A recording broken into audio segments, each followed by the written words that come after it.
हैं अब खबरों की ओर। युवाओं में इन्हीं कारणों से सभी पत्रकार बंधुओं और हमारे विश्व हिंदू परिषद के उपाध्यक्ष, जैसा कि आज का हमारा सब विषय है कि हमारे पड़ोस में ही जो देश है, उस देश में जो घटनाक्रम हो रहा है, उस घटनाक्रम में जिस प्रकार की गतिविधियां चल रही है, जिस प्रकार पर हिंदू समाज के ऊपर आक्रमण हो रहे हैं, उस विषय की हमको आज ये चर्चा है। आपके माध्यम से, चैनल के माध्यम से ये स्पष्ट पता चल रहा है कि हमारा एक पड़ोसी देश है, ये बकायदा हमें से टुकड़ा हुआ सबको पता ही है, और हमारा देश से टुकड़े होकर भी हमसे लंबे समय से उससे अच्छी मित्रता भी रही है।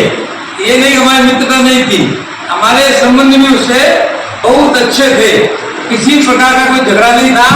और वहाँ की प्रधानमंत्री शेख हसीना कई बार भारत आई है और हमारे हर अच्छे मौके पर या और कोई अन्य विषय पर भी शेख हसीना का बराबर सहयोग मिलता रहा।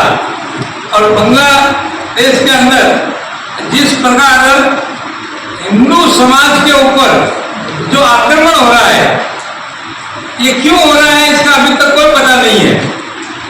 चाहे भले 1947 का समय हुआ हो, चाहे भले 1971 का हो, और चाहे अभी 2024 का हो, ये आक्रमण हमारे ऊपर, हिंदू समाज के ऊपर इस तरह का अत्याचार उल्टा लड़का कर, इनके बाद उल्टा लड़का पुलिया के ऊपर बहन बेटियों की क्या स्थिति होगी आप विचार कर सकते हैं।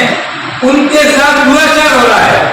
ये इस प्रकार जो हमारी मित्रता होते हुए भी उस बांग्लादेश में हमारे अल्पसंख्यक बंधु वहां अब उनके ऊपर आक्रमण क्यों कर रहे हैं, जबकि थाना उनके पास और थाने में सारे लोग मुसलमान, कोर्ट के अंदर मुसलमान, सभी स्थानों पर उनके हैं, और यहाँ तक कि न्याय प्रणाली भी मुसलमानों के हाथ में है।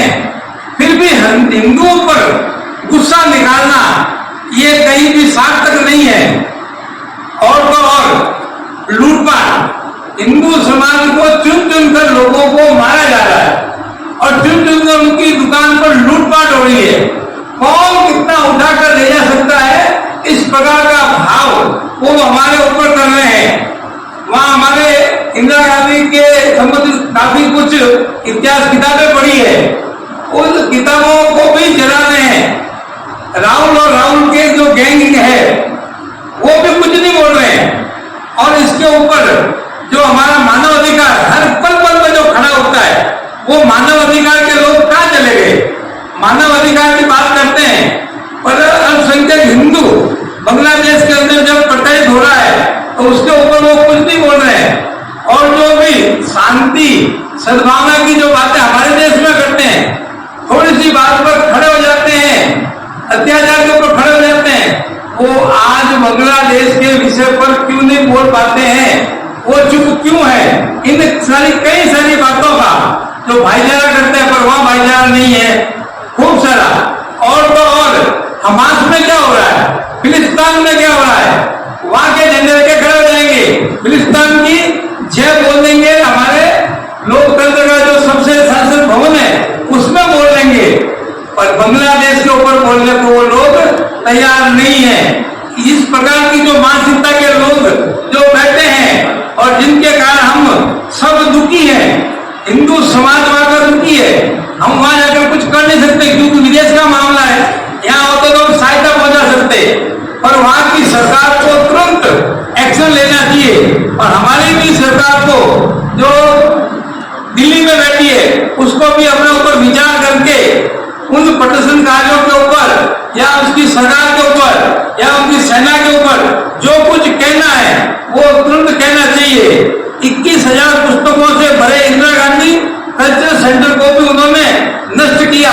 मुस्लिम समाज के बुद्धिजीवी अब कहाँ चले गए, वो बोलने को तैयार नहीं है, क्यों नहीं बोल रहे हैं।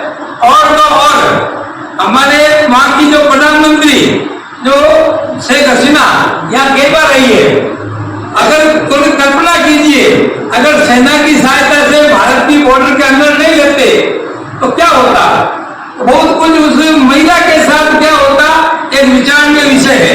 और उस महिला को बचाना और बचाकर सुरक्षित स्थान पर लाना, ये सर्वे भवन्तु सुखिनः जो विश्व हिंदू परिषद का एक स्लोगन है, उसको चरितार्थ किया। वसुधैव कुटुंबकम, हमने उसको आश्रय दिया, किसी प्रकार का भी है पर हमने उसको आश्रय दिया और वो यहाँ असुरक्षित है।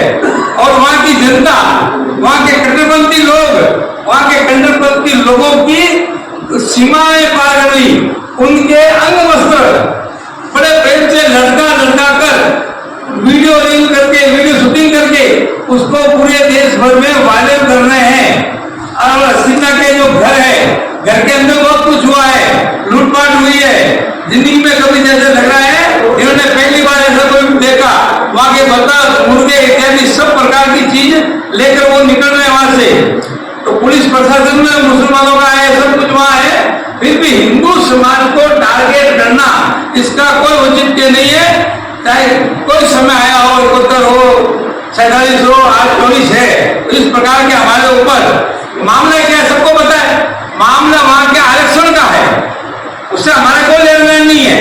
अगर आरक्षण खत्म किया तो वहां की सरकार ने खत्म किया, अगर वापस उसको लाया तो कोर्ट के माध्यम से लाया।